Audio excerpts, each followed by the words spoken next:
जफ्फियों और पप्पियों के बारे में आप क्या कहेंगे? मैं सिर्फ ये कहूँगी कि सोशल डिस्टेंसिंग जो है वो आपकी तहफ़्फ़ुज़ और बचाव का वाहिद ज़रिया है। जिसने उस पर अमल किया मैं उसको सलाम पेश करती हूँ।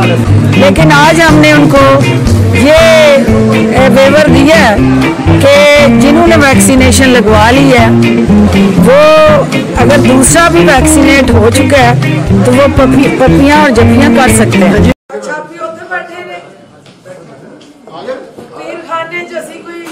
छोटे छोटे फाड़ के फैसला है ये। अस्सलाम वालेकुम।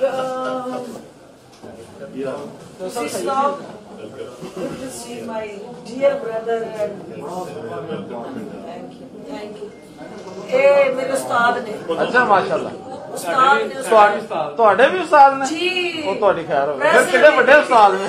Press release press